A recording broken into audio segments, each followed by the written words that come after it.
Энэхүү хүүг Жамал Валас гэдэг утга зохиолын ангид сурдаг оюутан. Найз нөхдөдтэйгээ адилхан сургуульд явах дургүй найзуудтайгаа хамт сакс тоглох дуртай бөгөөд сургуулийнхаа шигшээ багт тоглодог. Бас тэрээр бичгтээ сайн. Өдөр бүр тэрээр найзуудтайгаа хамт сургуулийн хажуу талбайд бэлтгэлээ хийдэг. Цонхны хүн гэж нэрлэгдэх, үл мэдэгдэх нэгэн тэднийг үргэлж ажигладаг байлаа. Нөхдүүд тэр эрийг цуврал алуурчин болохоор гэртээ бүгэж нуугдаж амьдардаг байх юмээ ярилцсан. Тэдний хинэн ч түүнийг олж хараагүй билээ. Хин зоригтой түүнтэй уулзах вэ гэсэн асуулт асуухад Жамал өөрийгөө батлах гэж оролдлого хийх тухай ярьдаг. Дараагийн өдөр нь Жамалын ээжийг анги даасан багш дууддаг. Жамалын дүн муу байгаа тухай хэлээд ийм бичиг авьяастай хүүхэд яагаараа сурлагадаа муудсныг гайхна. Түүний бичих ур чадвар дүнгээс нь хавь илүү. Нэг орой Жамал түүний найзууд хөгшин эрийн гэрлүү орохоор явдаг. Жамал аваарын гарцаар дээш авирч тэдний цонхоор дамжиж ордог. Хөгшин эрийг унтаж байгаа гэж бодож л дээ. Баталгаа болгож тэдний гэрээст нэг зүйл авдаг. Гэр нь тэрний амьдралдаа шуншиж байгаагүй номнуудаар дүүрэн байсан. Энэ түүний сонирхлыг татжээ. Хөгшин эр босонгууд Жамал тэдний гэрээс цухтааж гарна. Жамал гэртэн цүнхээ үлдээжээ. Дараа өдөр найзууд нь түүгээр доог тохуу хийдэг. Юм авахын оронд цүнхээ үлдээлээ гэд. Жамалыг мэдэж магадгүй гэд найзууд нь түүнд санаа зовно. Нэг өдөр тэр ганцаараа сакс тоглож байхад нь тэр байшингийн оршин суугч BMW машинтай ирж байхыг харав. Ганц уран зохиолч биш. Тэр машинд сонирхолтой нэгэн байлаа.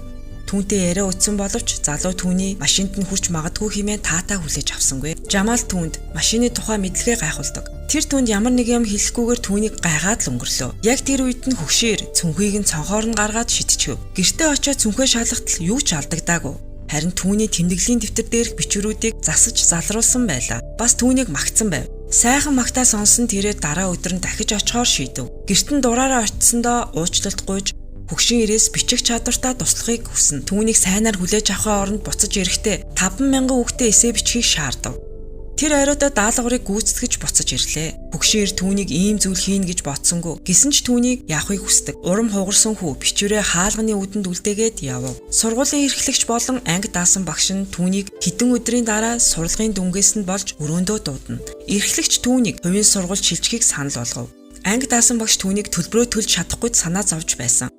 Гэтэл хажуунаас Дэвид Брэдли хэмээхээр санал тавьдаг. Тэрээр хувийн сургуулийн нийгмийн ажилтан байв. Түүнийг сагсан бөмбөг сайн болохоор түүнд тэтгэлэг олохыг санал болгоно. Жамал түүний саналыг хүлээн авбал баяртай байх тухай хэлээд тэдний сургуулиас олон хүүхэд мэргэжлийн лигт орсон тухай ярьдаг. Гэрлүүгээ харахаас өмнө өг нь түүний бичвэрийг авсан үгийг шалгахын тулд тэднийхээр дайрахаар болов. Байсан газартаа байгаагүй бодоход хөгшин ир аваад уншжээ. Түүнийг хүлээх зураа дахиж эсээ бичих хооронд хөгшин ир түүнд анх удаага хаалгаа нээдэг. Анх удаа түүнийг урайлахын хүлээж авч байгаа нь энэ. Хөгшин ир түүний бичвэрийг засаж байх хооронд Жамал өөрийнхөө амьдралын түүхийг ярив. Ээж дүү нартайгаа хэцүүхэн амьдардаг бөгөөд аав нь хар тамхичин байсан болохоор тэднийг орхиж явсан тухай хэлнэ. Түүний бичвэрийг засаад түүний бичих чадварыг магтдаг. Гэсэн ч түүний залуу бас хар арьстай гэж хэлв. Түүнд тэтгэлэг олгосон хувийн сургууль руугаа тэр явна. Тэр сургуульч хуучин сургуулиас нь тэсөөр орчинтой байж таарлаа. Тэнд Клэр хэмээх охинтой танилцаад тэр түүнд сургуулаа танилцуулдаг. Жамалыг уран зохиолын ангид суухыг санал болгов. Тэнд багш нь Вильям Форестерийн зохиолын агуулгыг бичих даалгавар өгнө. Хичээл дуусгаад Жамалыг маргааш ирэхийг гуйдаг. Гэсэн ч жаал маргааш бэлтгэлтэй тухайгаа сануулна. Маргааш нь дасгалжуулагч түүний чадварыг харахаар сорил тоглолт хийдэг. Жамал Жонтой эвтэй тоглохыг хүссэн ч нөгөөх нь яоцгүй байсан нь тодорхой. Үүний ачаар өрсөлдөөнтэй ширүүн тоглолт гардаг. Клэрийн хэлснээр бол Жон бусдын анхаарлын төвд байх туртай баян айлын бацаан. Энэ сургуульд тэрээр илүү хичээх хэрэгтэй юм байна гэж боддог. Клэр түүнд Вильям Форестерийн номыг үзүүлэх гэж оролдоно. Номны нүрийг хараад Жамал Вильям Форестер хэмээх алдартай зохиолч түүний мэддэг хөгшин ир байсныг хараад гайхав. Тэр даруйда Жамал баяртай гэж хэлээд гараад явна. Оройн Жамал хөгшин иринд очиж түүний зохиолын дагуу ирсэн даалгавартаа туслуулахыг хүсдэг. Мэдээж түүнээс утга зохиолын шагнал хүртсэн алдартай зохиолч мөн эсхийг нь тодруулна. Эхэндээ Жамал түүнд загнуулж хөгшин ир өөрийнхөө тухай ярихыг хүссэнгүй. Эцэст нь Жамалд өөрийгөө Вильям Форестер болохыг хэлдэг. Тэр хоёрын дунд болж байгаа бүх зүйлийг нууцлахыг хүсээд мөн жаал хүүд бичих чадварт нь туслахаар шийддэг. Нэг л нөхцөлтэйгээр түүнд туслахыг санал болгов.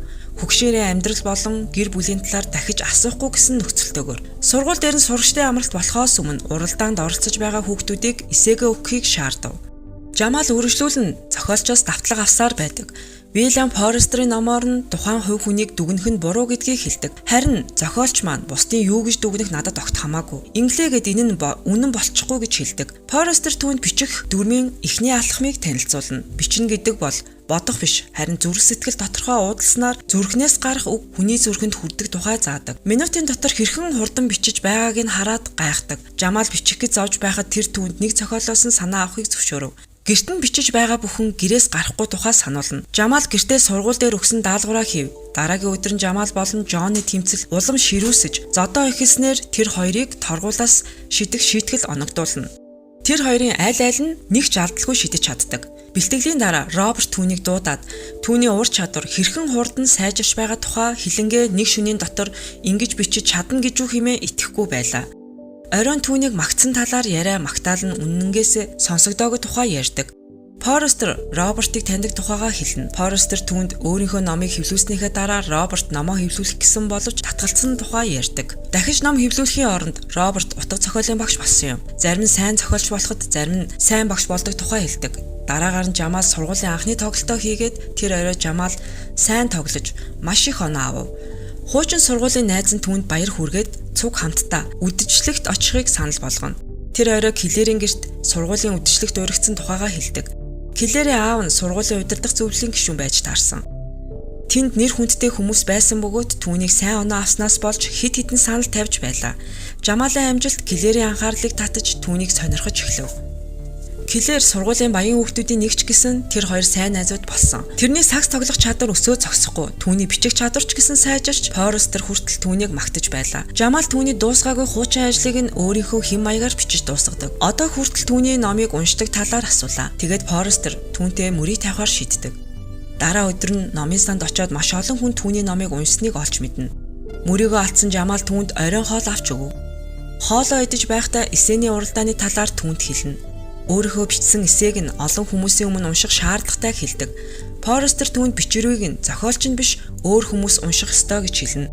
Номын нээлт гэдэг эсэргээрээ л байх ёстой зүйл. Хайртай бүсгүйгээ хүлээгээгүй цагт төсөөлөөгүй бэлэг өгөхдөө л адил гэж хэлв. Дараа өдөр Жамал Форестерийн гарын үсгтэй номыг Клэрт бэлэг болгож өгөв. Клэрч баяртай байлаа. Нэг өдөр Роберт Жамал хин нэгний бичвэрийг хуулбарсан байж магадгүй хэмээн захиралдаа хэлв. Зүгээр муу сагсчин харж аал ийм сайн зохиол бичиж чадна гэдэгт итгэж өгөхгүй байлаа. Роберт Жамалыг алдартай зохиолчоор бичих болон бодох ур чадвараа сайжруулж байгааг мэдэхгүй л дээ. Тиймээс түүний бичих хэм маяг нь багштайгаа төстэй болсон, түүнээс хуулсан гэсэн үг биш. Гэрлүүгөө харихаасаа өмнө Форестерийн зургийн цомгийг олж хардаг. Тэр нь түүний хүүхэд нас болон гэр бүлийн тухай зургийн цомог байв. Гэрийнхнийхэн тухай түүний зургийн цомгноос олж мэдэв. Нэг өдөр Жамал Форестерийг хамтдаа тоглолт үзхийг санал болголоо. Олон жил гэртээ ганцаараа бүгсэн хүн олон хүнтэй газар биеийн тавгүй болов. Жамалаас тасарч, төгшүүр айдас мэдэрч, паник атаканд ордог. Азар Жамал түүнийг олж аваад хөнгүү газараар дагуулan явна. Гэртээ харихаасаа өмнө Жамал ахыхаа тусламжаар Форестерийг бейсболын цэнгэлдэхэд аваачдаг. Форестер гэрийнхэнтэйгээ тоглолт үздэг тухайгаа Жамалд ярьлаа. Санаандгүй байдлаар энэ нь Форестерийн төрсөн өдөр болохыг олж мэдэв. Найз баснаасаа хойш анх удаага Форестер өөрийнхөө гэр бүлийг ярьлаа. Дайн болохоос өмнө дүүтэйгээ давгүй харьцаатай байсан тухайгаа ч ярив. Тухайн үед Форестер тухайн хотод байгаагүй ч гэсэн тэр хотод байсан бүх гэр бүл нь амь өргөцсөн. Тэр гэр бүлээ үргэлж сандаг тухайгаа хэллээ. Тэр орой Жамал санамсаргүйгээр мартахыг хүсдэг байсан гэр бүлийг нь сануулв. Роберт Жамалыг өөрийнхөө өрөөндөө дуудлаа. Хэцүү амьдралаас ирсэн хүн гэхэд түүний ололт амжилт маш хурдан дээшилж байгааг хэлдэг. Роберт Жамалыг нэг бол гоц ухаантай, эсвэл хин нэгнийг хуулбарсан гэдгээ ярьлаа. Энэхүү шалтгааны улмаас 2-7 хоногийн дараа түүнийг яг өөрийнх нь нүдэн дээр бичгийг шаардав. Мэдээж Жамалын уур нь хүрч энэ тухайгаа Форестерт хэлв. Форестер хэлэхдээ залуу хүн муу сургуулиас ирсэн ч яагаад бичих авьяастай байж болохгүй байдаг билээ гэж хэлээд нөхцөлийг нь хүлээн зөвшөөрч Робертэд өөрийгөө батал гэж хатгадаг.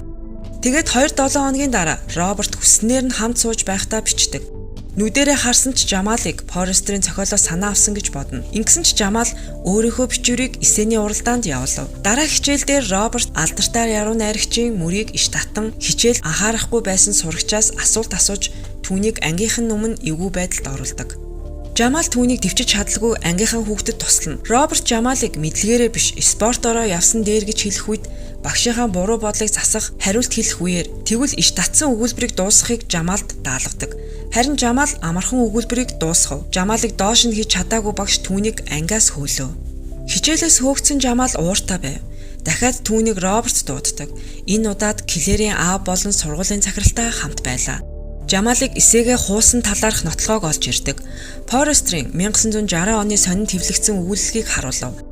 Жамалын гарчиг болон эхний өгүүлбэр нь төстэй талаар хэлдэг. Жамалыг үннээ хэлхийг шаардсан ч Форестер төгсөн амлалтаасаа болж юу ч хэлдэггүй. Жамалыг уучлалт хүссэн хүсэл бичихгүй бол тэтгэлгээс хасаж дахиж хизээч сагс тоглох боломжгүй болохыг сануулв. Жамал түүнийг сурагчдын өмнө эвгүй байдалд оруулсан учраас шийтгэл хэмээн хэллээ. Босон явдлын талаар Форестерт хэлдэгч тэнд бичсэн зүйлээ тэнд үлдээх ёсгүй байсан хэмээн хариулдаг. Жамал ижил гарчигтай нийтлэл гарч байсныг сануулаагүй уурлана. Форестероос өөрийгөө түүнээс хуулаагүй гэдгийг тайлбарлаж өгөөч гэж гуйдагч Форестер татгалздаг. Хоорондоо маргалдаж эхлэв. Гэрээсээ гарахаас айдаг хөгшин эрд уур нь хурч урам нь хугарчхав. Гэсэн ч хөгшин эрд нэг шалтгаан байсан нь тодорхой.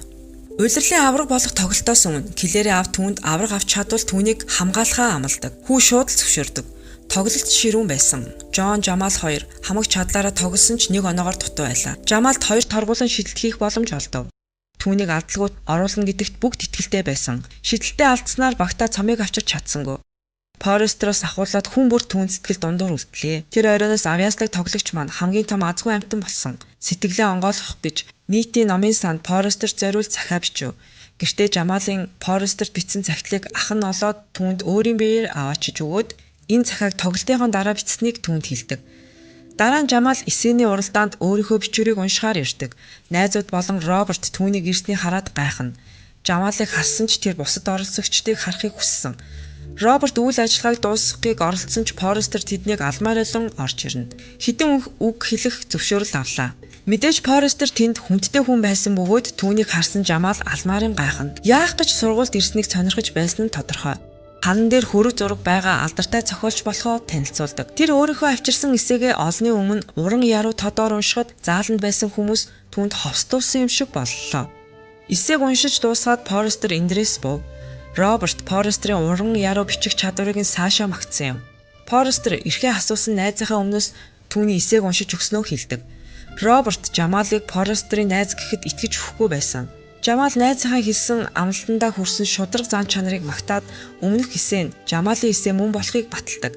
Гэсэн ч Роберт Жамалын нэрийг оруулахаас татгалзав. It will not change or interfere with this institution reaching a fair and proper decision in his case. Oh, there's one more issue here. Those words that I read today, I didn't write them. Jamal Walsh did.